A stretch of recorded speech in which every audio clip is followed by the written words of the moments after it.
Passa a palavra. Passa a palavra. Passa a palavra. Passa a palavra. Falemos de arquitetura. Poderá uma casa ser um poema? É como a resposta a esta pergunta que Passa a Palavra Falemos de Arquitetura regressa. Sim, houve um tempo de suspensão e a necessidade de rever a rota prevista. A Índia deixou de ser o destino anunciado e estaremos de volta ao continente europeu para falar de uma obra em subtil sintonia com a Casa Corbusier que Sandra Barclay nos deu a conhecer no último Passa a Palavra. A escolha de Gonçalo Byrne, o arquiteto que se segue nesta passagem de testemunho, é La Petite Maison du Lac, casa projetada e construída por Le Corbusier para os seus pais, nas margens do lago Léman, em Corso, na Suíça, entre 1923 e 1924. A visita a este pequeno paraíso, numa manhã de primavera, em companhia de colegas e alunos de um seminário organizado pelo Departamento de Arquitetura do Politécnico de Lausanne, converteu-se numa experiência fascinante. Desde logo, pelo confronto com a grandiosidade contida na pequenez de um lugar que representa o ensaio minimal de uma possibilidade de habitação, na percepção do poder criador e transformador da arquitetura. Mas uma experiência intensa, tornada também inesquecível pela presença inconfundível e marcante, por vezes desconcertante, de Jacques Goubler, o guia de então, um exímio historiador e divulgador de arquitetura moderna. Gonçalo Byrne, recuperando as memórias dessa visita e o impacto das narrativas encantatórias de Goubler, devolve-nos as suas impressões do espaço e vai-nos descrever a gênese do projeto, a passagem de uma ideia à obra feita, a relação que este vai estabelecer com a paisagem, a sua conversão num lugar de vida, habitado até 1967 e hoje património mundial da humanidade. Em suma, o processo de transição de um projeto de arquitetura num objeto de reação poética. O atual presidente da Ordem dos Arquitetos, filho de um engenheiro de Minas, nascido em Alcobaça, formou-se em arquitetura na Faculdade de Belas Artes de Lisboa nos anos 60. A vontade de ser arquiteto nascera entre as incursões ao ateliê de Camilo Corrodi, a leitura de um livrinho de capa mole da arquitetura moderna e o gosto pelo desenho. O primeiro projeto, ainda estudante, veio a ser a adaptação e ampliação da Casa dos Pais, no Arnal. Trabalhou com Teixeira Guerra, posteriormente com Chorão Ramalho e ainda com Nuno Teotónio Pereira e Nuno Portas. Tomou contacto com os ateliês do Porto, em particular o de Alcino Soutinho e o de Álvaro Siza, durante a sua estadia nesta cidade em serviço militar. De então para cá, criou o seu próprio gabinete de arquitetura e desenvolveu uma vasta obra em múltiplos territórios geográficos, nacionais e internacionais, com expressão, divulgação e forte reconhecimento público, cultural e patrimonial. Considera, no entanto, que a grande experiência da sua vida foi o SAL, um dos períodos mais intensos da sua prática profissional. Acredita que a arquitetura só se cumpre quando atinge a dimensão de obra feita, que o sentido lhe advém da sua relação com a vida plena. Fiquemos com a sua visão desse mundo maravilhoso que é a pequena Casa do Lago. Num dos semestres, neste caso, semestre da primavera, em que dei aulas como professor convidado no Politécnico de Lausanne, no Departamento de Arquitetura, com os alunos combinámos uma visita à conhecida casa que Corbusier tinha projetado e construído para os seus pais, num terreno relativamente pequeno à beira do Lago Léman, conhecida como Villa Lac ou La Petite Maison du Lac. Esta visita tinha que ser e foi guiada pelo professor de História da Arquitetura do Departamento, Jacques Goubler, que além de um excepcional e um excelente historiador da arquitetura moderna e da arquitetura suíça, autor de um livro notável de interpretação da arquitetura chamado Motion et Émotion, portanto, movimento e emoção, que traduz e a sua capacidade narrativa de descrever e de viver a experiência das próprias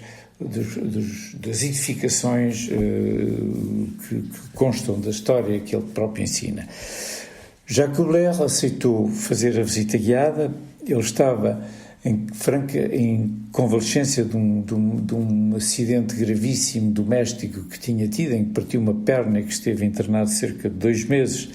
com uma recuperação lenta, com uma perna, com uma bota de gesso ainda e andando limitadamente canadianas. Fomos buscá-lo a casa às 8 da manhã e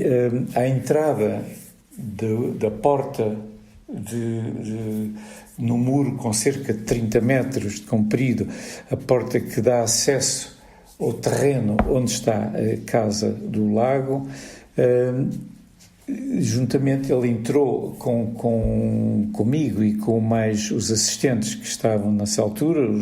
Entretanto os alunos não estavam a chegar, e abriu a porta no muro, olhou para a esquerda e deve ter visto qualquer coisa que nós não nos apercebemos, e teve uma reação inesperada, estranhíssima, porque se tentou ensaiar uma espécie de dança e cantarolando. Parecia uma cena típica do Capitão Haddock do Tintin, que nós de facto não percebemos. Ele acalmou-se e entretanto perguntámos o que é que se passa, e o Jacques disse: é que acabei de ver ao fundo do passeio, lá no canto do jardim, do pátio do jardim, lá ao fundo, umas flores de papoila. Eu disse: o que é que isso tem de extraordinário? É que há 3 ou 4 anos que eu existia com o jardineiro que toma conta do jardim desta casa, que plantasse ali papoilas, ou que semeasse ali sementes de papoila, porque conhecia uma narrativa do Corbusier que teria semeado ele próprio papoilas naquele sítio, em lembrança da viagem do Oriente, ou ainda como uma espécie de resquício da viagem do Oriente, creio que com sementes que provavelmente teria mesmo trazido lá.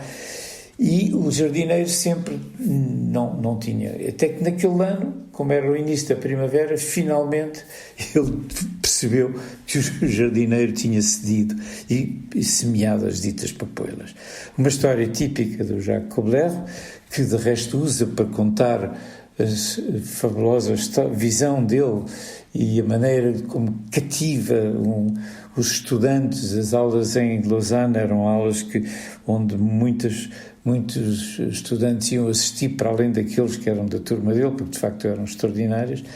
E a verdade é que ele a seguir entrou já com os estudantes,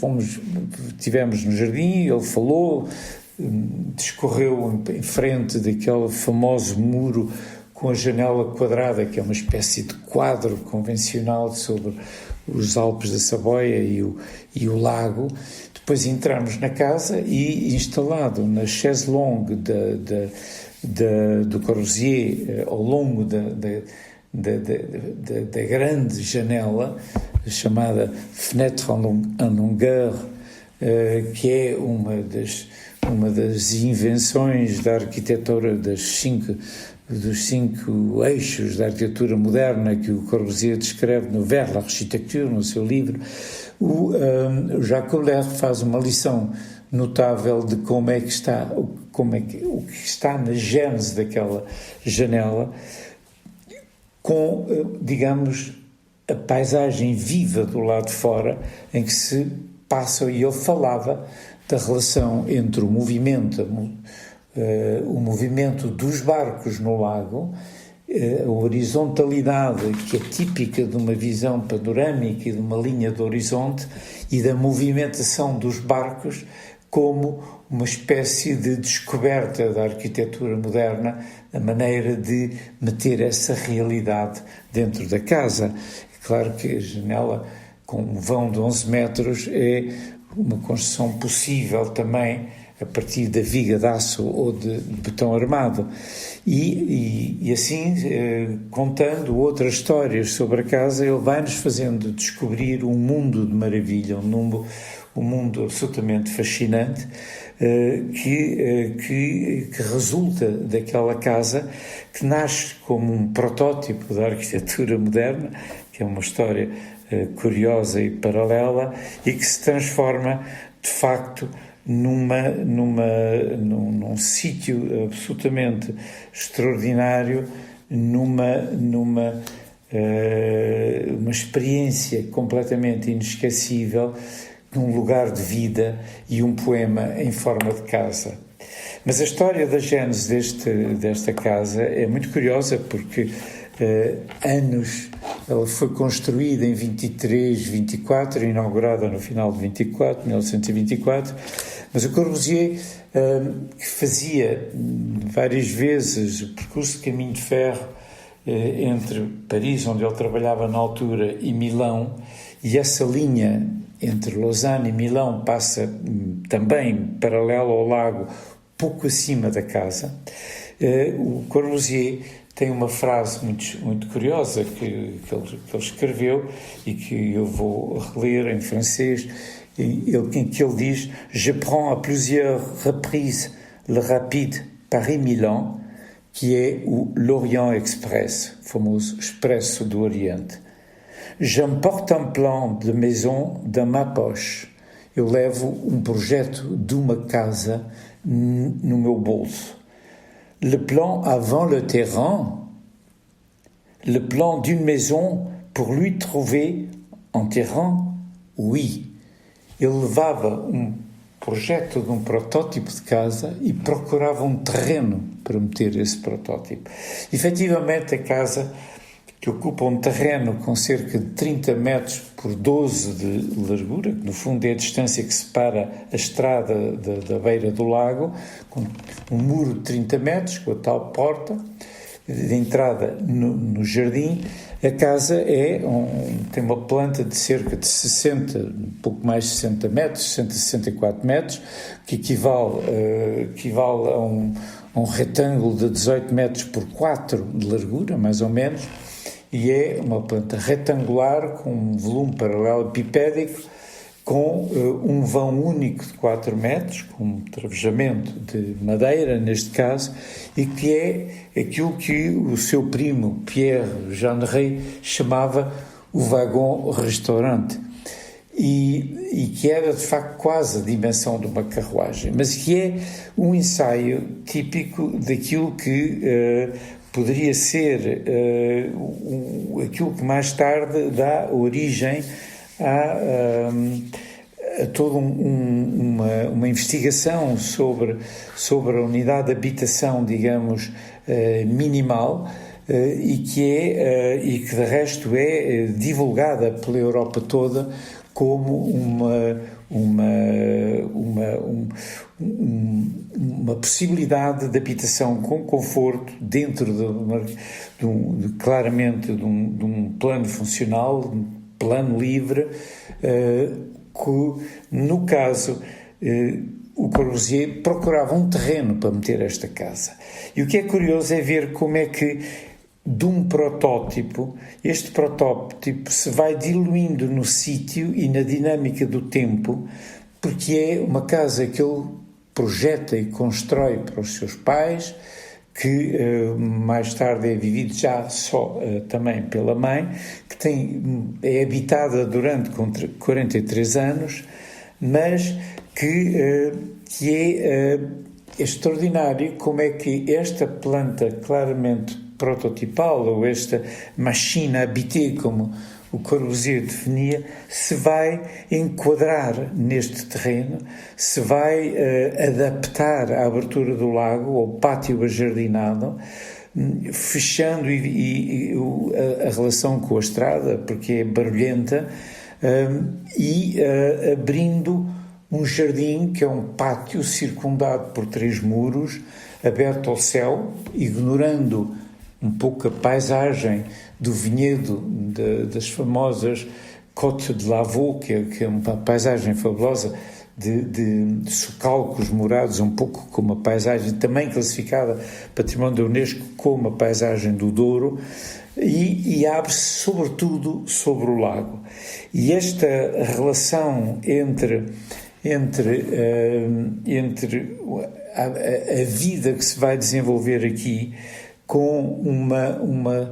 uma relação intensíssima com a paisagem, com a própria variação do tempo,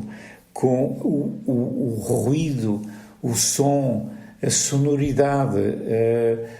a movimentação do sol. É um pequeno paraíso, é um fascinante que acaba por servir de suporte de vida a esta família que vai habitar. A partir de 1939, esta casa passa a ser habitada pelo irmão do Corbusier, o Albert Jeanneret, que é um compositor e músico, professor de música, que tem uma série de composições, 100 e tal obras de composição de música experimental, e que habita esta casa até ao ano de 1967, ano em que morre, e a partir do momento em que a casa passa a ficar desabitada. Esta transição entre a machine habitée do protótipo ao objet de reação poétique, ou seja, o objeto da reação poética, que é outra frase de Corbusier, é de facto um objeto também de magia, um objeto de um grande arquiteto que conta e que tem esta capacidade de criar um mundo maravilhoso que nós tivemos ocasião de experimentar neste dia com os alunos, num prazo de curtas 2 horas e meia, em que pareceu um pouco uma eternidade, graças à narrativa de outro mágico da história da arquitetura, que é o Jacques Koller. A arquitetura é uma coisa mental, como dizia Leonardo da Vinci no Renascimento, uma coisa mental que se plasma num projeto e numa construção, e que pressupõe, por outro lado, para quem a habita ou para quem entra em confronto com ela, esta capacidade também de entender, de reagir a esta obra feita com uma intensidade criadora. A viagem é um mundo maravilhoso da arquitetura, onde o pequeno se torna grande e o grande se torna pequeno. À semelhança de um poema que se condensa num pequeno livro, mas que se revela ele próprio, o livro, num fabuloso mundo de experiência para quem o lê. A pequena casa do lago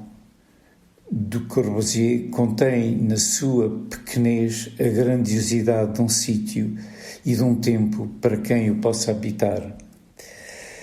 Desde 1962, que é património, monumento histórico da Suíça, e de 2016 já é património mundial da Unesco, de resto fazendo parte de uma lista de 17 edifícios do Corbusier. Este sítio mágico, no pequeno terreno à beira do lago Le Mans, em Corso, no cantão de Vaud da Suíça, é efetivamente um lugar de vida e um poema em forma de casa. Passa a palavra. No próximo Passa a Palavra, falemos de arquitetura, teremos como destino Roma. Quem se seguirá?